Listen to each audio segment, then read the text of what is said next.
తాకట్లో ఉన్న బంగారాన్ని విడిపించి ఆ రోజున మార్కెట్ ధర కట్టి మిగిలిన డబ్బును మీకు అందిస్తుంది కొమ్మూరి గోల్డ్.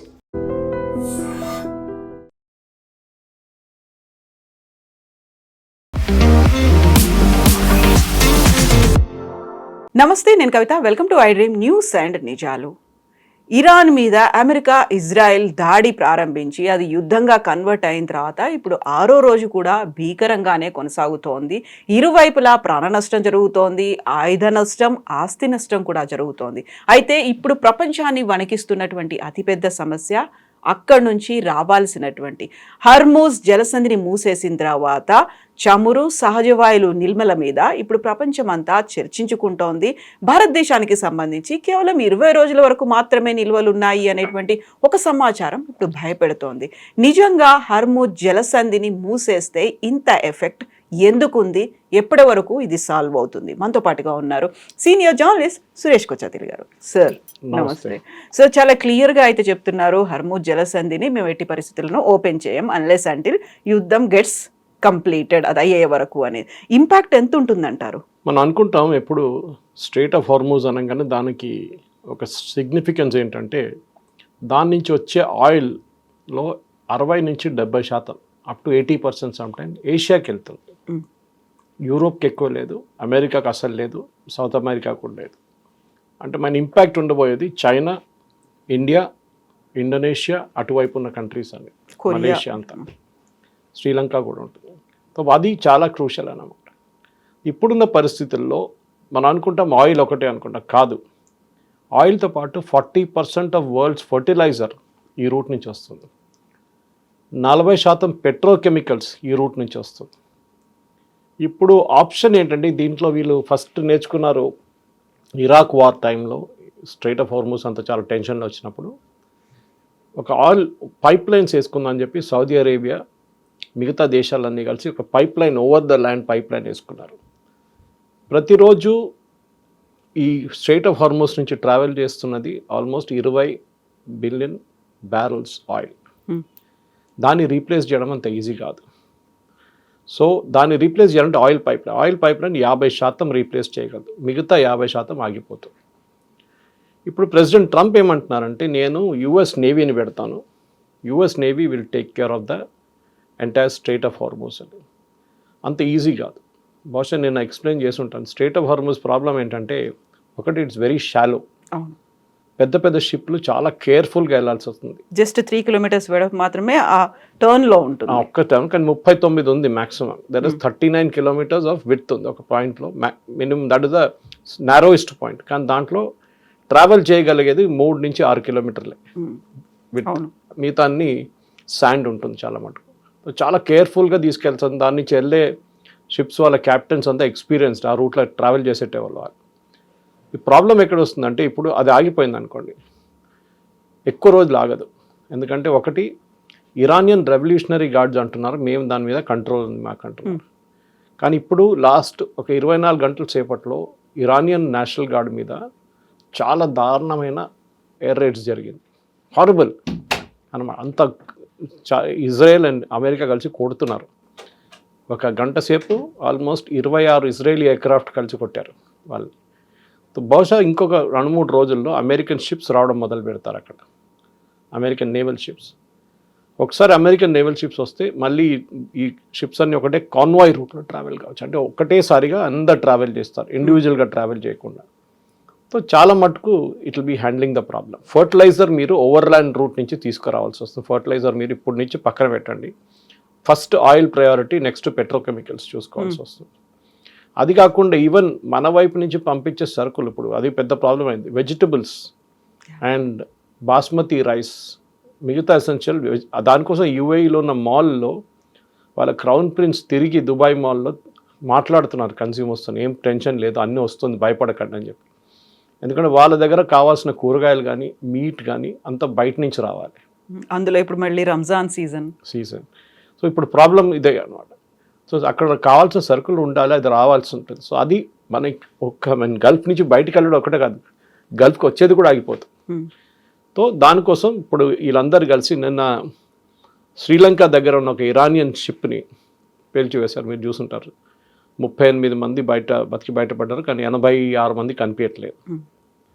ఈ షిప్ ఇరానియన్ షిప్ మన విశాఖపట్నంలో మిలన్ ఇది ఉండే అన్ని ఇంటర్నేషనల్ ఒక నేవల్ ఎక్సర్సైజ్ ఉండే, దానికి వచ్చారు. వాళ్ళు వచ్చి తిరిగి వెళ్తున్నప్పుడు వాళ్ళకి తెలిసిపోయింది they cannot enter Iranian waters అని. శ్రీలంకలో వచ్చిన తర్వాత వీళ్ళు పోర్ట్ ఆఫ్ కాల్ అడిగారు, అంటే మేము ఇక్కడ వచ్చి కొన్ని రోజులు ఉండొచ్చా అని. కానీ శ్రీలంకన్ గవర్నమెంట్ డిసిషన్ తీసుకోలేదు. వాళ్ళు తీసుకునే లోపలే ఈ షిప్ని ఒక సబ్మెరీన్ కంప్లీట్గా డిస్ట్రాయ్ చేశారు. First time after second world war ఒక నేవల్ షిప్ని ఒక సబ్మెరీన్ కొట్టడం first time after second world war. అదే కూడా ఆలోచించాను దాని ఇంపాక్ట్. దీంతో ఇరానియన్ నేవీ మొత్తం ధ్వంసమైందంటే అంతే, ఎందుకంటే వాళ్ళ దగ్గర షిప్స్ లేవు, ఎక్కువ ఉన్నదంతా పోయింది, మొత్తం పోయింది. వాళ్ళ దగ్గర ఇప్పుడు ఉన్నది మిసైల్స్ అండ్ డ్రోన్స్, ఇదే ఉన్నాయి వాళ్ళ దగ్గర. ఫస్ట్ డే వీళ్ళు ఆల్మోస్ట్ లాంచ్ చేసిన మిసైల్స్ అండ్ డ్రోన్స్ కంపేర్ చేసి నిన్న దాకా వచ్చినప్పటికీ 80% తగ్గింది. ఓకే, అంటే వాళ్ళ దగ్గర కెపాసిటీ తగ్గుతూ పోతున్నారు. కానీ నిన్న చాలా ఒక ఇంపార్టెంట్ మిసైల్ వాళ్ళు ఫైర్ చేశారు టర్కీ వైపు. మనం అనుకుంటాం టర్కీని కొట్టడం కాదు, టర్కీలో ఒక అమెరికన్ బేస్ ఉంది దానికి, కానీ దాన్ని నేటో ఫోర్సెస్ కొట్టిపడేశారు దాన్ని, జెట్స్, బ్రిటిష్ జెట్స్. కానీ ఇప్పుడు ఈ స్కోప్ వైడన్ అవుతుంది చూడండి. మనం అనుకుంటాం ఇది problem is only with gulf, కాదు. దుబాయ్ ఇంటర్నేషనల్ ఎయిర్పోర్ట్ 75 మిలియన్ ప్యాసింజర్స్ని హ్యాండిల్ చేస్తారు ప్రతి సంవత్సరం. మన దగ్గర హైదరాబాద్ ఎయిర్పోర్ట్ కంపేర్ చేస్తే ఇట్స్ అండర్ 10 మిలియన్ 15 మిలియన్ అని చెప్పుకోవచ్చు. That is 75 million passengers per year. Choke point అయిపోయింది, హ్యూమన్ చోక్ పాయింట్ అయిపోయింది. ఇప్పుడు మనం కార్గో గురించి మాట్లాడుతున్నాం, హ్యూమన్ చోక్ పాయింట్ అయింది. ఎందుకంటే మనం ప్యాసింజర్స్ ఒక్కరే కాదు, వరల్డ్లో చాలా మటుకు కార్గో దుబాయ్కి వచ్చి అక్కడి నుంచి మళ్ళీ తిరుగుతుంది. మేజర్ కార్గో పోర్ట్తో సప్లై చైన్ దెబ్బతింటుంది ఇప్పుడు. అది మన వైపు కూడా ఆటోమొబైల్ సెక్టర్లో కానీ మిగతా సెక్టర్లో మనం అనుకుంటాం మనకేం ప్రాబ్లం లేదు, కానీ డెఫినెట్గా మ్యానుఫ్యాక్చరింగ్ సెక్టర్లో ఇంకొక నెలపాటు ఇది నడిస్తే we will also have issues. మనకు పెట్రోలియం ఇష్యూస్ ఉండదు, ఎందుకంటే రష్యా ఆల్రెడీ ఆఫర్ చేశారు మనకి, మనం తెప్పించుకోవచ్చు ఇమ్మీడియట్గా. వెనిజువేలా నుంచి తెప్పించుకుంటున్నాం oil, it won't be a major issue as such. కానీ స్ట్రైట్ ఆఫ్ హార్మూజ్ కాకుండా మిగతా రూట్ నుంచి కూడా తీసుకురావచ్చు ఆయిల్, కాబట్టి కేప్ ఆఫ్ గుడ్ హోప్ నుంచి తీసుకురావచ్చు. కొంచెం ఎక్స్పెన్సివ్ అవుతుంది, లాంగ్ రూట్ అవుతుంది, but we will manage, problem ఉండదు. మన దగ్గర స్ట్రాటజిక్ ఆయిల్ రిజర్వ్స్ ఉన్నాయి, దీనికన్నా ముందు కూడా మనం మాట్లాడాం. సో హర్దీప్ సింగ్ పూరి కూడా, మినిస్టర్ గారు కూడా చెప్పారు, no problem, we have enough fuel to take care of hour.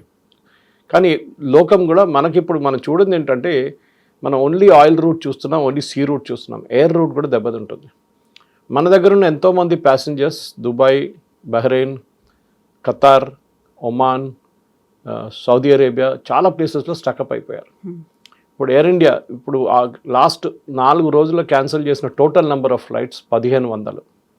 ఆలోచించండి ఎంత చోక్ అయిపోయింది ప్యాసింజర్స్ అందరూ.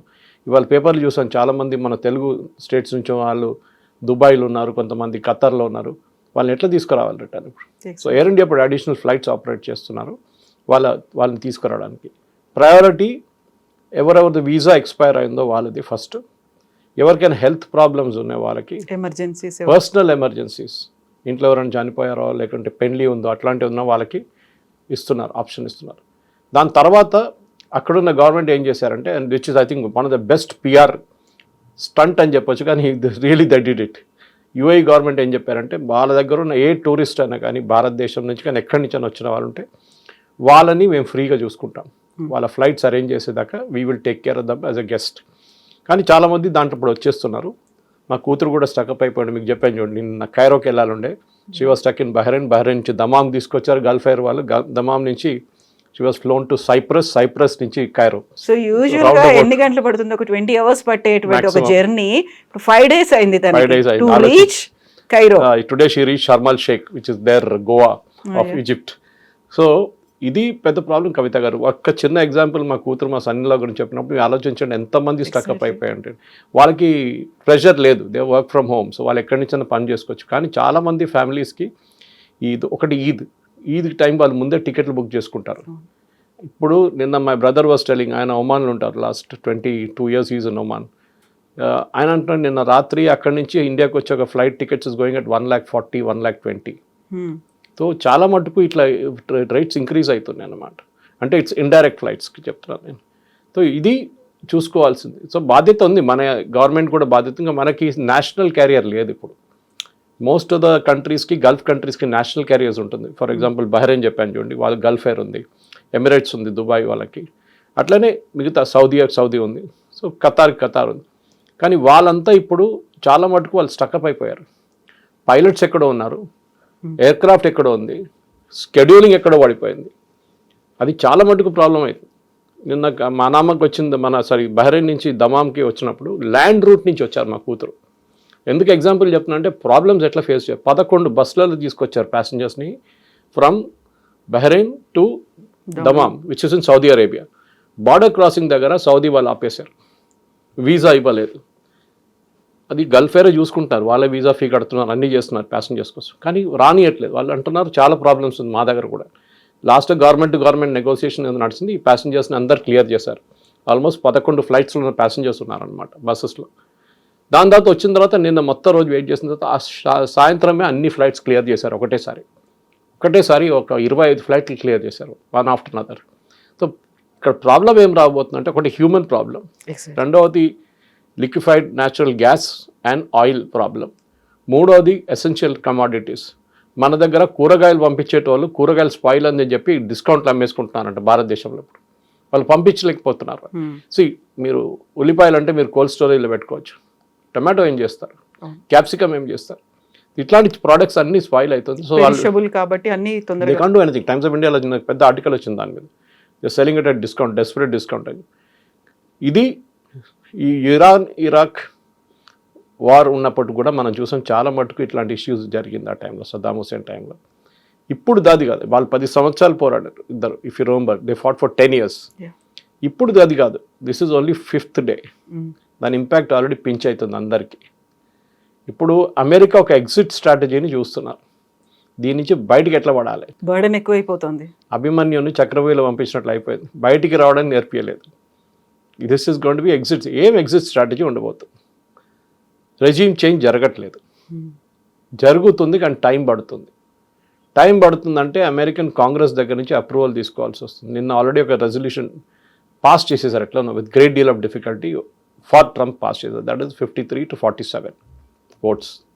కానీ ముందు ఇంకా ఒక 6 వారాల తర్వాత మళ్ళీ ఇంకో ఓటింగ్ ఉంటుంది. దాంట్లో ఏం జరుగుతుందో చెప్పలేము మనం. ప్రెసిడెంట్ ట్రంప్కి లిమిటెడ్ ఆప్షన్స్ ఉన్నాయి. మనం ఆఫ్ఘనిస్తాన్ వార్ టైంలో అమెరికాలో అప్పుడున్న president, I don't remember who it was, Bush ఎవరు ఉన్నారు ఆ టైంలో, క్లింటన్, 80% అప్రూవల్ రేటింగ్స్ ఉండే ఫర్ ఎంటరింగ్ ఆఫ్ఘనిస్తాన్.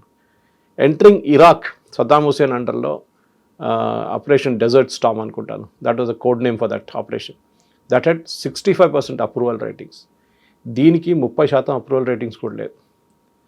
ఇప్పుడు లాజిక్ ఏం మాట్లాడుతున్నా అంటే, ఇజ్రాయెల్ అమెరికాని ట్రిక్ చేశారు, ఇజ్రాయెల్ గుంజుకొచ్చారు అమెరికాని, బలవంతంగా లాక్కొచ్చింది యుద్ధంలో దించేశారు. ఇజ్రాయెల్ ఏమో కొడుతున్నారు ఇప్పుడు కూడా, వాళ్ళు పని చేసుకుంటున్నారు. వాళ్ళ గ్రేటర్ ఆబ్జెక్టివ్ ఏముండే, అక్కడ ఉన్న ఇరాన్లో ఉన్న ఖమేనీ రెజీమ్ని తీసేసేయాలి. అది ఇంకా జరగలేదు, కానీ ఫస్ట్ లెవెల్ కంప్లీట్గా డికాపిటేట్ చేసేసారు. రెండవది, ఇరాన్ దగ్గర ఉన్న మిసైల్ లాంచర్స్ అండ్ వాళ్ళ దగ్గర ఉన్న యురేనియం స్టాక్ పైల్ని డెస్ట్రాయ్ చేయడం. యురేనియం స్టాక్ పైల్ డెస్ట్రాయ్ చేయలేరు, దాన్ని తీసుకురావాల్సి వస్తుంది బయటికి. ఈ మిసైల్ లాంచెస్ ఇవాళ పొద్దున కూడా 6:30 ఇజ్రాయెల్ 22 ఎయిర్క్రాఫ్ట్ అని చెప్పాను చూడండి వచ్చి, they destroyed more than 80 missile launching sites. అంటే వీళ్ళు లాంచ్ చేయడానికి రెడీగా ఉన్నప్పుడు కొట్టారంట. ఇది రెగ్యులర్గా జరుగుతుంది. దానికోసం చెప్పాను 80% తగ్గింది మిసైల్ లాంచెస్. ఇంకా 2 రోజుల తర్వాత అది 90% అయిపోతుంది. బికాజ్ వాళ్ళ దగ్గర ఉన్న లాంచింగ్ కెపాసిటీ లేదు, డ్రోన్స్ ఉన్నాయి వాళ్ళ దగ్గర. ఇవాళ కూడా షో ఆఫ్ చేశారు వాళ్ళు. మనం నిన్న చేసిన స్టోరీ రాత్రి సిఎన్ఎన్లో చూశాను మళ్ళీ నేను. సిఎన్ఎన్ ఒక స్టోరీ ఎర్లీ మార్నింగ్, అంటే Indian time early morning release చేసిన ఒక స్టోరీ, అదే మాట్లాడుతున్నారు. Cheaper drones versus expensive missiles, who will win అని చెప్పి. సో అమెరికా కూడా ఏం చేశారంటే నిన్న ఒక 6 నెలల ముందు పీటర్ హెస్గెత్ వాళ్ళ defence secretary, now it's called war secretary, ఆయన ఒక ఆర్డర్ ఇష్యూ చేశారు, సీక్రెట్ ఆర్డర్, డ్రోన్స్ తయారు చేయమని చెప్పేసి. యుఎస్ ఎప్పుడు వాళ్ళ ఎయిర్ ఫోర్స్ మీద ఆధారపడి ఉంటారు, లేకుంటే వాళ్ళ సబ్మెరీన్ టామ్హాక్ మిసైల్స్ మీద. సడన్గా డ్రోన్స్ ఆర్డర్ చేశారు రైతాన్ అని చెప్పి వాళ్ళ దగ్గర, డిఫెన్స్ కాంట్రాక్టర్ కంపెనీ ఉంది వాళ్ళ దగ్గర. ఎందుకు వాళ్ళు కూడా అర్థమైపోయింది, టు హిట్ ద ఇరానియన్స్. అదే వాళ్ళ దగ్గర ఏముందో అదే మనం కూడా యూజ్ చేస్తే they will be able to hit అని అమెరికాకి అర్థమైపోయింది. ఈ $1 million $2 million ఉన్న మిసైల్స్ కానీ పేట్రియట్ కానీ మిగతా మిసైల్స్ వాడక్కర్లేదు. We can do with this itself. కానీ ఇప్పటికి ప్రొడ్యూస్ చేయలేదా మరి? ఎందుకని 5 days నుంచి దాన్ని ఎందుకు వాడుతున్నారు? ప్రొడ్యూస్ చేశారు. ఇప్పుడు ఎస్టర్డే మొన్నటి నుంచి వాళ్ళు దింపారు దీనిలో. ఇరానియన్స్ని ఇప్పుడు డ్రోన్తో కొడుతున్నారు అమెరికా కూడా. So if you can't beat them join them అంటారు ఇంగ్లీష్లో. అదే నడుస్తుంది అన్నమాట. మీరు వాళ్ళు కొట్టకపోతే వాళ్ళలాగానే పర్ఫామ్ చేయండి, వాళ్ళు అదే చేస్తుంది, మీరు కూడా అదే చేయండి. సో వార్ టాక్టిక్ మారిపోయింది. ఇప్పుడు అమెరికాకి తెలిసిపోయింది ఇది గెలవాలంటే you should hit at a lower caste, లేకుంటే మనకు వార్ కాస్ట్ చాలా కొంతమంది నిన్న $3 trillion అంటున్నారు ఇప్పుడు దాకా ఖర్చు పెట్టింది. I'm not sure the number, కానీ ఎక్కడో చెప్పారంటే ఏదో ఛానల్ వాళ్ళు CNN ABC న్యూస్ ఎవరో 2 trillion కూడా తీసుకుందాం. It's a very expensive war. దాంతోపాటు వాళ్ళ పొద్దున కోర్ట్ డెసిషన్ ఒకటి వచ్చింది, ఆ కలెక్ట్ చేసిన టారిఫ్లన్నీ రీఫండ్ చేయమని చెప్పేసి. అది పెద్ద ఒక దెబ్బ ప్రెసిడెంట్ ట్రంప్కి. ఎందుకంటే మా డబ్బులు లేవు, ఫస్టే డెఫిసిట్ మీద నడుస్తున్నారు, దాని మీద ఇది కూడా వచ్చి పడ్డది. మా దాంట్లో అంటారు తల మీద వచ్చి ఈ లైట్నింగ్ కొట్టిన మనిషికి మళ్ళీ పాము వచ్చి పడ్డదంట తల మీద. ఆ సంగతి తెలుగులో కూడా ఉంటుంది, పురుగు మీద పుట్రలా అంటారు. వరుసగా ఒకదాని తర్వాత ఒకటి పైలపై. Trump is now facing the music. వాళ్ళ దాంట్లో ఇప్పుడు ట్రంప్కి ఎగ్జిట్ స్ట్రాటజీ ఆలోచిస్తున్నారు ఏం చేయాలని. ఎగ్జిట్ స్ట్రాటజీ ఓన్లీ థింగ్, ఇరాన్ని ఇంకొక వారం కొడితే వాళ్ళు దిగొస్తారా లేదా. Next we're discussing last evening మనం మాట్లాడుతున్నప్పుడు కర్డ్స్ గురించి మాట్లాడాం. కర్డ్స్ ఏం చేయబోతున్నారు. కర్డ్స్ అనేది ఒక ట్రైబల్ కమ్యూనిటీ, ఇరాక్ ఇరాన్ బార్డర్లో ఉన్నారు, సిరియా ఇరాక్ బార్డర్లో కూడా ఉన్నారు. వాళ్ళు ఎప్పటి నుంచో మాకు ఒక ఇండిపెండెంట్ కర్డిస్తాన్ కావాలని అడుగుతున్నారు. వీళ్ళిద్దరు కలిసి ఇరాక్లో ఉన్నప్పుడు ఇరాకీ గవర్నమెంట్ కొడతారు, ఇరానియన్ గవర్నమెంట్ వాళ్ళ మీద బాంబులు వేస్తారు, ఇక్కడ సిరియన్ గవర్నమెంట్ కూడా వాళ్ళ మీద బాంబులు వేస్తారు, టర్కీ కూడా వాళ్ళ మీద అటాక్ చేస్తారు. ఇప్పుడు సిఐ యొక్క ఆపరేషన్లో ఏం చేస్తున్నారంటే వీళ్ళకి ఆయుధాలు ఇస్తున్నారు. ఆయుధాలు లిమిటెడ్ ట్రైనింగ్ ఇచ్చి వీళ్ళని ఇరాక్లో ఎంటర్ చేయమంటే ఇవాళ పొద్దున ఎంటర్ చేశారంటున్నారు. చూడాలి ఎక్కడ దాకా సక్సెస్ఫుల్ అవుతారు. ఎందుకంటే ఇప్పుడు కొట్టాల్సిందంటే మెయిన్గా ఇరానియన్ రెవల్యూషనరీ గార్డ్స్ అండ్ వాళ్ళ దగ్గర ఉన్న ఒక మిలిషియా ఉంది, ఈ ఇద్దరిని కొట్టాల్సి వస్తుంది. సో దానికోసం చేయాల్సిన పని నిన్న రాత్రి నుంచి ఇవాళ పొద్దున్న దాకా American air force jets 21 major police stations and revolutionary guard command centres కొట్టారు వాళ్ళు. అది కాకుండా ఇంట్రెస్టింగ్లీ ఈ బార్డర్ ఇరాన్ ఇరాక్ బార్డర్లో ఉన్న బార్డర్ చెక్ పోస్ట్ అది కూడా ఇరాన్ రెవల్యూషనరీ గార్డ్స్ మెయింటైన్ చేస్తారు. చాలా మంది ఉంటారు అక్కడ. ఆ పోస్ట్ అన్నీ నిన్న రాత్రి దే హ్యావ్ బాంబ్డ్ అమెరికన్స్. ఎంతమంది గార్డ్స్ చనిపోయారో తెలియదు, కానీ ఎందుకంటే దాంతో కర్డ్స్ మూవ్ చేయడం మొదలుపెట్టారంట ఇరాన్ లోపలికి. కానీ అక్కడున్న ప్రజలు ఏం చేస్తారో అది ఇప్పుడు పెద్దగా ప్రశ్నగా మారిపోయింది కవిత గారు. ప్రజలు రియాక్ట్ కావట్లేదు. మీరు చూసుంటారు ఒక 6 వారాల ముందు జరిగిన రోడ్డు మీద దిగి ప్రొటెస్ట్ చేసిన వాళ్ళు ఎవరు కనిపించట్లేదు ఇప్పుడు. ఎందుకు అని అర్థం కావట్లేదు. ప్రెసిడెంట్ ట్రంప్ ఏమనుకున్నారంటే ఈ అటాక్ కాగానే ప్రజలందరూ ఇన్ఫాక్ట్ ఈ మేడ్ అ స్టేట్మెంట్, మీరందరూ రోడ్డు మీదకి వచ్చేసేయండి, ప్రొటెస్ట్ చేయండి, రెజీమ్ మార్పు తీసుకుని. కానీ ఎవరు రోడ్డు మీదకి రావట్లేదు. ఇనిషియలీ కొన్ని వీడియోస్ చూసాం, కొంతమంది సెలబ్రేట్ చేస్తున్నారు కమ్యూనిటీ చనిపోయారని, కానీ ఆ ప్రొటెస్ట్ కనిపించట్లేదు. వీళ్ళు భయపడుతున్నారా? రెవల్యూషనరీ గార్డ్స్ని భయపడుతున్నారా? ఈ మాఫియా వాళ్ళని భయపడుతున్నారా? వీళ్ళ కోసం ఇంకేమైనా సహాయం చేయాలంటే అమెరికా గ్రౌండ్ ట్రూప్స్ దించాల్సిందే. అది అమెరికా చేయదు. బ్రిటన్ రెడీగా లేరు. Britain is not even cooperating. స్పెయిన్ని నిన్న థ్రెటన్ చేసి టారిఫ్లు పెట్టేశాడు. ఫ్రాన్స్ ఏదో కొంచెం యాక్సెప్ట్ చేసి వాళ్ళకు వార్షిప్ పంపించారు, అంతే, ఒక ఎయిర్క్రాఫ్ట్ కెరియర్ పంపిస్తున్నారు. But that is not enough. ఎందుకంటే నేటో ఫోర్సెస్ వస్తారనుకున్నారు ట్రంప్, కానీ వాళ్ళు రావట్లేదు సహాయానికి. It is now only America and Israel. Even Gulf countries కూడా వాళ్ళ మీద బాంబ్ వేసిన తర్వాత కూడా వాళ్ళు రియాక్ట్ కావట్లేదు. ట్రంప్ క్యాల్కులేషన్ ఏముందంటే సౌదీ అరేబియా మీద వాళ్ళ అరామ్కో రిఫైనరీ కానీ మిగతా అసెట్స్ మీద అటాక్ చేస్తే సౌదీ అరేబియా అటాక్ చేస్తారు. నిన్నటి నుంచి ఒక రూమర్ ఏంటంటే ఈ వార్లో మెయిన్ స్పాన్సర్ ఇజ్రాయెల్ పక్కన పెడితే వాజ్ సౌదీ అరేబియా. ఎందుకంటే సౌదీ అరేబియాకి ఇరాన్కి ఎప్పుడు పడదు, వాళ్ళ నడిమిట్లో ఎప్పుడో గొడవ ఉంటుంది. హూతీస్ని సౌదీ అరేబియా కొట్టారు, చాలా టైంలో బాంబింగ్ చేశారు. సో సౌదీ అరేబియాకి ఇరాన్ నుంచి ఒక రెజ్యూమ్ చేంజ్ రావాలని చాలా రోజు కోరుకుంటున్నారు. దాన్ని ట్రంప్కి వాళ్ళు మోటివేట్ చేసి మేము మీకు ఫండింగ్ ఇస్తాము, మీరు మొదలు పెట్టండి అని చెప్పారు. సో సౌదీ అరేబియా రూల్ చాలా క్రూషియల్గా ఉండబోతుంది. ఎందుకంటే వీళ్ళందరూ మొనార్కీస్, అంటే ఫ్యామిలీ హెల్త్ కన్సర్న్స్ అనమాట. అది మీరు ఏ గల్ఫ్ రీజన్ చూడండి అక్కడ అంతే ఉంటుంది. ఇప్పుడు ఇరాన్లో జరగబోయేది అక్కడ మొనార్కీ లేదు. అక్కడ కూడా మొనార్కీ తీసుకురావాలంటే మన షా పెల్వి జూనియర్ కూర్చున్నారు వాషింగ్టన్లో. కానీ ట్రంప్ నిన్న చాలా క్లియర్గా చెప్పారు, is a good guy but not capable of running a country అని. సో ఆ దేశం నడిపించాలంటే ఎవరిని కావచ్చు. కర్డ్ ఒకటి, రెండవది రెవల్యూషనరీ గార్డ్స్ కొట్టడం, మూడవది వాళ్ళ మాఫియాని కొట్టడం, నాలుగోది వాళ్ళ మిసైల్ సైట్స్ని డిస్ట్రాయ్ చేయడం. ఐదోది వాళ్ళ డ్రోన్ కెపాసిటీని డిస్ట్రాయ్ చేయడం. నిన్న కూడా వాళ్ళు ఒక డ్రోన్ వీడియో రిలీజ్ చేశారు. చాలా డ్రోన్స్ ఇట్లా అరేంజ్ చేస్తుంది, చాలా బ్యూటిఫుల్ చూడండి. అది పాత వీడియో ఉండొచ్చు బహుశా. ఇది 5 జరిగితేనే నెక్స్ట్ 1 వీక్లో 10 రోజుల్లో ఒక ఇరాన్లో ఒక మార్పు రావచ్చు. కానీ దాని కూడా ఇరాన్లో ఉన్న ప్రజలు రోడ్డు మీద దిగుతూనే అవుతుంది, లేకుంటే కాదు. That is going to be the most crucial thing అనమాట. It's long way to go అన్నట్టు అక్కడ కనిపిస్తోంది. యాక్చువల్గా ఇజ్రాయెల్ అమెరికాని లాక్కొని వచ్చింది, దీని మీద వేసింది. ఆ తర్వాత ఇరాన్ చేసినటువంటి అటాక్తో గల్ఫ్ కంట్రీస్ కూడా అన్నెసెసరీ ఒక బర్డన్ని వాళ్ళు మోయాల్సి వస్తుంది. అక్కడ ఉన్న వాళ్ళకి, ప్రయాణికులకి మొత్తం అన్ని ఎక్స్పెన్సెస్ పెట్టుకుంటుంది, ఇంక్లూడింగ్ వీసా, ఫుడ్, అకామిడేషన్, ఇవన్నీ. అండ్ అదర్ కంట్రీస్కి ఏమో oil and natural gases effect పడుతుంది. ఒక ఖమేనీ వల్ల ఇంతమందికి ఆయన చంపాలి, ఆయన్ని తొలగించాలి అని ఒక ఇజ్రాయెల్ అనుకోవడం వల్ల ఇన్ని దేశాలకి, ఇన్ని కోట్ల మందికి ఇంత నష్టం జరుగుతుంది. ఇది ఎప్పుడు రియలైజ్ అవుతారా, లేకుంటే అది everything is fair in war అలాగే అనుకుంటారు? Love and war. Love. Problem ఎక్కడ వస్తుందంటే వీళ్ళు మిస్కాల్కులేషన్ 2-3 చేశారు. ఒకటి, వీళ్ళు అనుకున్నారు ఇరాన్ అమెరికన్ ఎయిర్ బేసెస్ని అటాక్ చేస్తారనుకున్నారు. అమెరికన్ నేవల్ బేస్ బహ్రెయిన్లో మనామాలో 5th ఫ్లీట్ ఉంది, వాళ్ళ బేస్ని అటాక్ చేస్తారు. 2 సార్లు చేశారు ఇప్పుడు దాకా. అలెద్ బేస్ ఉన్నది ఖతార్లో, which is the largest one. 8,000 మంది నుంచి 10,000 మంది ఉన్నారు అమెరికన్ సర్వీస్ మ్యాన్. దాని మీద దాడి చేశారు. Okay, still manageable. కువైత్లో ఒక బేస్ మీద దాడి చేశారు. సైప్రస్లో యూకే బేస్ని కొట్టారు, అగైన్ మేనేజబుల్. కానీ దుబాయ్ ఇంటర్నేషనల్ ఎయిర్పోర్ట్ మీద కొట్టడం, పామ్ జుమేరా మీద అటాక్ చేయడం వాజ్ అ సిగ్నిఫికెంట్ మార్క్. అక్కడే వీళ్ళకు అరబ్ కంట్రీస్ కూడా ఇప్పుడు ఒక కోపం ఉంది. అంటే మేము మునుగుతున్నాం, ఎట్లయినా మిమ్మల్ని కూడా తీసుకొని మునుగుతాం. అది అక్కడ ఉన్న రెజీమ్ పాలసీగా అనిపిస్తుంది. ఎందుకంటే వీళ్ళ గల్ఫ్ కంట్రీస్కి, కవిత గారు, వాళ్ళకి ఒకటే revenue source oil and gas. Qatar oil ఆపేశారు, ఎల్ఎన్జీ ప్రొడక్షన్ ఆపేశారు. సౌదీ అరేబియా వాళ్ళ మేజర్ రిఫైనింగ్ ఆపేశారు, కానీ క్రూడ్ ఆయిల్ ఇప్పుడు కూడా తీసుకెళ్తున్నారు. ఇటువైపు కువైత్ కూడా అంతే. మీరు యుఏఈలో చూస్తే వాళ్ళ దగ్గర ఒక ఎమిరేట్లో 2 ఎమిరేట్స్లోనే ఆయిల్ ఉంది, మిగతా దాంట్లో ఆయిల్ లేదు. వాళ్ళకున్న టూరిజం ఒక సేఫ్ ప్లేస్గా దుబాయ్ అని ఒక ప్లేస్ అనుకున్న దానికి it is really safe actually, even now, దానికి డౌట్ లేదు. ఆ ఇమేజ్ని ఐ థింక్ ఇట్ ఇస్ చాలా పెద్ద ఒక హిట్ జరిగింది, పెద్ద మార్క్, ఏం చెప్తారు, ఒక నెగటివ్ ఇమేజ్ వచ్చేస్తుంది. Dubai is also not safe అని. అది ఇరాన్ స్ట్రాటజీ ఉండేది. మీరేమనుకుంటున్నారు, మీ దగ్గర వచ్చి అందరూ ట్యాక్స్ ఫ్రీ ఇన్కమ్ ఉందని చెప్పి ఉంటారా? మీ దగ్గర ఎక్స్పాట్రియేట్స్ వస్తున్నారా, యూరోపియన్స్ వస్తున్నారా, అమెరికన్స్, వాళ్ళని కూడా మేము ఆపగలము.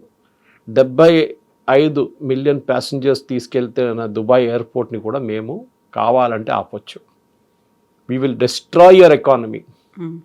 అది ఇరాన్ స్ట్రాటజీ. బట్ ఇరాన్ని చాలా తక్కువగా అంచనా వేసినట్టున్నారు కదా, అంత లేదు అనేటువంటి, మేము చాలా పెద్ద దేశాలు, మా దగ్గర డిఫెన్స్ ఎక్విప్మెంట్ ఉంది, టెక్నాలజీ ఉంది, మా దగ్గర డబ్బులు ఉన్నాయి, ఇవన్నీ ఒక రకంగా చూస్తే ముందు నుంచి అమెరికా అంటే ఆధిపత్యం, అమెరికా అంటే అహంకారం ఇలాంటిది ఉండేది. ఇరాన్ ఒక చిన్న దేశం, దాని మీద అటాక్ చేశారు, విరుచుకుపడ్డారు. But Iran is standing tall, అలాగే ఉందా? కరెక్ట్. ఇరాన్ చూసే ముందు మీరు వాళ్ళ ప్రాక్సీస్ని చూడండి. హూతీలు, హమాస్, హెజ్బుల్లా. హూతీలు it's not an organised army, వాళ్ళ ఒక ర్యాక్ ట్యాగ్ ఆర్మీ అని చెప్పొచ్చు. Versus Hamas and Hezbollah regular armies. ఈ హూతీలు మీకు కవిత గారు గుర్తుంటుంది, ఆల్మోస్ట్ 3, 4, 5 ఇయర్స్ నుంచి, 5 సంవత్సరాల నుంచి వాళ్ళు ఎప్పుడు కొట్టుతున్నారు, షిప్ల మీద అటాక్ చేస్తున్నారు. ఇవాళ దాకా అమెరికా ఏం చేయలేకపోయారు దాన్ని. ఇంత పెద్ద అమెరికా, ఇంత పెద్ద ఎయిర్ ఫోర్స్, ఇంత పెద్ద నేవీ పెట్టుకొని అమెరికాని, ఒక హూతీ ఆర్మీని కంట్రోల్ చేయలేకపోతున్నారు వాళ్ళు. డైరెక్ట్గా అటాక్ చేస్తే మిగతా ఇష్యూస్ వచ్చేస్తాయి. సో వాళ్ళు ప్రాక్సీగా అటాక్ చేస్తున్నారు. హెజ్బుల్లా ఇజ్రాయెల్కి ఇచ్చేసారు, అవుట్సోర్స్డ్, మీరు కొట్టండి వాళ్ళు. ఇప్పుడు ఇవాళ గ్రౌండ్ ఫోర్సెస్ ఎంటర్ అయ్యారు. సౌత్ బైరూట్ నుంచి అందరిని వెకేట్ చేయమన్నారు ఇజ్రాయెల్. అంటే they are commencing a ground invasion. Hamas ముగ్గురులో అందరికన్నా క్వైట్ ఇప్పుడు హమాస్ కూర్చున్నారు. హమాస్ ఏమంటే ఒక్క మిసైల్ కూడా ఫైర్ చేయలేదు వాళ్ళు. So something is wrong with Hamas. So వాళ్ళకి అర్థమైపోయింది అనుకుంటే that end game has come. అక్కడ ఇరాన్లో రెజీమ్ పడిపోతే వీళ్ళ ముగ్గురికి ఫ్యూచర్ ఉండదు. Possibly Hezbollah will still survive. Hezbollah అక్కడెక్కడ ఉండిపోతుంది, కొంచెం 10%, 20% ఉండిపోతుంది. కానీ హమాస్ విల్ ఫినిష్, అక్కడ హూతీలు విల్ ఫినిష్. వాళ్ళకి వచ్చే ఆయుధాలన్నీ ఇరాన్ నుంచి వచ్చేది, మొత్తం బంద్ అయిపోతుంది. దీని నడుమిట్లో చైనా ఉన్నారు. చాలామంది అన్నారు చైనా రోల్ ఏంటి దీంట్లో అని. చైనా ఏమనుకున్నారంటే వాళ్ళు వాళ్ళ వైపు నుంచి మిడిల్ ఈస్ట్ ఎకనామిక్ కారిడార్ ఒకటి వాళ్ళు తయారు చేశారు. ఒకటి మన రూట్స్, చాలా మటుకు రూట్స్, సీ రూట్స్ కానీ ల్యాండ్ రూట్స్ కానీ వాళ్ళు ఖర్చు పెట్టి డబ్బులు పెట్టి తయారు చేస్తున్నారు. దాంట్లో సౌత్ ఈస్ట్ ఏషియా నుంచి వస్తూ మిడిల్ ఈస్ట్ ఒక కారిడార్ తయారు చేద్దామని వాళ్ళ క్యాల్కులేషన్ ఉండే. పాకిస్తాన్ నుంచి మొదలైంది అది, పాకిస్తాన్ నుంచి ఎకనామిక్ కారిడార్. కానీ అది ఇప్పుడు మొత్తం ఆగిపోయింది. చైనా ఇప్పుడు ఏం చేస్తున్నారంటే ఇరాన్కి ఏదైనా సహాయం చేస్తున్నారంటే ఎస్, వాళ్ళు పాసిబ్లీ శాటిలైట్ ఇమేజరీ సప్లై చేస్తున్నారు. ఎందుకంటే వాళ్ళ ఎయిర్ డిఫెన్స్ ఫస్ట్ 2 daysలో మొత్తం డిస్ట్రాయ్ చేసేసారు కంప్లీట్గా. ఇప్పుడు అమెరికా కానీ ఇజ్రాయెల్ కానీ ఫ్రీ రన్ ఉంది, వాళ్ళ ఎయిర్ ఫోర్స్ తిరుగుతున్నారు. ఆ పరిస్థితికి ఎందుకు వచ్చారంటే చైనా మీద డిపెండ్ అయ్యారు. ఇప్పుడు చైనా హెల్ప్ చేయలేరు, అక్కడి నుంచి రష్యా కూడా హెల్ప్ చేయలేరు. Iran literally on the last legs అని చెప్పచ్చు. కానీ వియట్నాం లెసన్ నేర్చుకుంటే మీరు చాలా సంవత్సరాల దాకా పోరాడు. దానికోసం ట్రంప్ అన్నారు చూడండి, it may take days, it may take weeks or it may take months, చెప్పలేము. ఈ రెజీమ్ పడిపోవాలంటే వాళ్ళ వైపు నుంచి, దీన్ని ఐఎమ్ రిపీటింగ్ మెసేజ్, వాళ్ళ వైపు నుంచే మార్పు రావాలి. అది కర్డ్స్ వస్తే కూడా వాళ్ళకి లిమిటెడ్ ఎక్స్టెంట్ దాకా చేయగలరు. వాళ్ళకి పవర్ స్టేషన్ అటాక్ చేస్తారు, ఒక హైవే మీద ధ్వంసం, కార్లు ధ్వంసం చేస్తారు, ఏదైనా చిన్న అట్లా అటాక్స్ చేస్తారు. కానీ లీడర్షిప్, ఇప్పుడు ఖమ్నే కొడుకుని సుప్రీం లీడర్ చేశారని చెప్తున్నారు.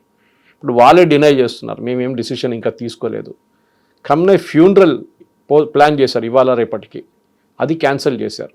భయం ఏంటంటే ఫ్యూనరల్కి వచ్చిన వాళ్ళ మీద కూడా ఇజ్రాయెల్ బాంబ్ చేస్తారేమో అని.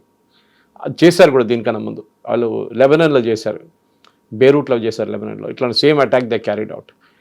ఇప్పుడున్న పరిస్థితుల్లో ఇవాళ రేపు ఎల్లుండి లోపల ఇఫ్ మిసైల్ అటాక్లు ఆగిపోతే ఇజ్రాయెల్ కొంచెం రిలాక్స్ చేశారు. కానీ ఇవాళ పొద్దున ఇజ్రాయెల్ మీద 6 మిసైల్తో అటాక్ చేశారు, హైపర్సోనిక్ మిసైల్స్. దాన్ని ఎక్స్ప్లెయిన్ కూడా చేశాను నిన్న, how it enters the atmosphere, అదంతా Mark 17లో.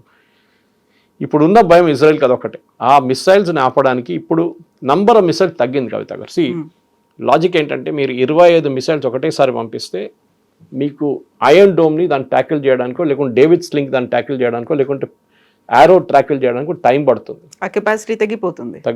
ఇవాళ పొద్దున 6 వచ్చినాయి. దట్ మీన్స్ వాళ్ళ దగ్గర ఉన్న ఐదర్ మిసైల్ తగ్గిపోయింది, లేకుంటే వాళ్ళు కేర్ఫుల్గా కొడుతున్నారు, రేషన్ చేసి కొడుతున్నారు. వాళ్ళు ఎక్కువ రోజు ఏ రోజు వాళ్ళ దగ్గర మిసైల్ కెపాసిటీ ఆగిపోతుందో ఆ రోజు ఇజ్రాయెల్ మళ్ళీ మొదలు పెడతారు. అమెరికా ఏమో డ్రోన్లు వెంటబడి ఉన్నారు. ఇప్పుడు వీళ్ళిద్దరు కలిసి వాళ్ళ complete missile and drone capacity reduce చేస్తే దాని తర్వాత ఇరాన్ మీద, వాళ్ళ వాటర్ రిసోర్సెస్ మీద కొడతారు, నీళ్ళు. అది నెక్స్ట్. సో ఈ 3 చేసేస్తే ఇరానియన్ సిటిజన్స్ బయటికి వచ్చి రోడ్డు మీద వస్తారని అనుకుంటున్నారు. కానీ that's a big question mark అన్నమాట. ఏం చేస్తారో తెలియదు. ఎందుకంటే డెఫినెట్గా దే షుడ్ బి ఒక లాజిక్ ఉండాలి ఒక యుద్ధానికి దిగినప్పుడు. కానీ నిన్న శ్రీలంక దగ్గర ఉన్న ఇరానియన్ షిప్ని డెస్ట్రాయ్ చేసిన దాంట్లో ఒక లీగల్ పాయింట్ ఒకటి ఉంది. వాళ్ళు ఇంటర్నేషనల్ వాటర్స్లో ఉన్నారు, వాళ్ళు పోర్ట్ ఆఫ్ కాల్కి వెయిట్ చేస్తున్నారు. శ్రీలంక దగ్గర రిక్వెస్ట్ చేశారు, మేము వెళ్ళలేకపోతున్నాం, మేము ఇక్కడ ఉండొచ్చా అని. ఇంటర్నేషనల్ వాటర్స్లో ఒక నేవీ షిప్ని మీరు డిస్ట్రాయ్ చేయవచ్చా లేదా అంటే, రేపు ఒక అమెరికన్ షిప్ని హూతీలు కొడితే then it is logically correct. వీళ్ళేమంటున్నారు అంటే పీటర్ హెస్గెత్, sorry we are at war with Iran. కానీ మీరు యుద్ధం డిక్లేర్ చేయలేదు. యుద్ధం డిక్లేర్ చేసే పవర్ ప్రెసిడెంట్ ట్రంప్కి లేదు. It is only the American Congress which can declare a war. అది జరగదు. మీరు సద్దాం హుసేన్ టైంలో చూడండి ఆ యుద్ధం, కానీ దాని తర్వాత జరిగిన మిగతా ఆఫ్ఘనిస్తాన్ టైంలో కూడా అప్పుడు అప్రూవల్ యుఎస్ కాంగ్రెస్ నుంచి వచ్చింది. ఇప్పుడు యుఎస్ కాంగ్రెస్ దగ్గర అప్రూవల్ రాలేదు. సో ప్రెసిడెంట్ ట్రంప్ కూడా నౌ ఈజ్ స్టక్. ఎందుకంటే ఇప్పుడు ఈ యుద్ధం ఇంకా కొంచెం ముందుకెళ్ళి ఇంకా ఒక 20 మంది అమెరికన్ సర్వీస్ మెన్ చనిపోతే అప్పుడు ట్రంప్ మీద చాలా మటుకు ప్రెషర్ వస్తుంది to withdraw from this entire thing. Withdraw చేస్తే ఆయనకి ఉన్న ఫేస్ కూడా పోతుంది కంప్లీట్గా. It's stuck between the rock and the hard place అంటారు. ఇట్ ఈస్ సో ట్రూ కవిత గారు. అండ్ చూద్దాం, ఐ థింక్ బహుశా ఈ వీకెండ్ లోపలనే ఏదో అటో ఇటువైపు అయిపోతుంది. కానీ డెఫినెట్గా ఇరాన్ ఈజ్ ఆల్మోస్ట్ ఫినిష్డ్. వాళ్ళ ఆయుధాలు, డ్రోన్స్ ఉంటుంది, ఇంకొక బహుశా ఒక 12 నుంచి 14,000 డ్రోన్స్ ఉందంటున్నారు వాళ్ళ దగ్గర. లాంచర్స్ కావాలి. మీ దగ్గర మిసైల్ ఉంటే కూడా లాంచర్స్ లేకుండా లాంచ్ చేయలేరు. సో లాంచర్స్ డిస్ట్రాయ్ చేస్తున్నారు ఇజ్రాయెల్. తో వాళ్ళ దగ్గర 5,000-6,000 8,000 దాకా మిసైల్స్ ఉందంటున్నారు, both supersonic and hypersonic. Fatah 1 and Fatah 2 ఈ 2 వాళ్ళ దగ్గర ఉంది. దీన్ని ఎట్లా వాడతారో వితౌట్ లాంచర్స్ చూడాల్సింది. ఇంకెక్కడన్నా దాచిపెట్టారో or they have some mobile launcher somewhere, అది చూసి దాని మీదే అమెరికా కానీ ఇజ్రాయెల్ కానీ రియాక్ట్ చేయబోతున్నారు. అది బహుశా ఇంకా ఈ సాటర్డే లోపల మనకు తెలిసిపోతుంది. అప్పటికి ఒక 8 days కూడా అయిపోతుంది. చెప్పలేము, ఎందుకంటే మనం ఇప్పుడు రికార్డ్ చేస్తున్నాం, నువ్వు చెప్పాలి ఈ రికార్డ్ చేసే టైంకి ఇది పోస్ట్ చేసే టైంలో యూట్యూబ్ లో ఏమైనా జరిగితే we are not responsible for it. ఒక డిస్క్లైమర్ పెట్టాల్సి వస్తుంది అనమాట. Yes, sir. Thank you so much. Thank you very much. Thank you.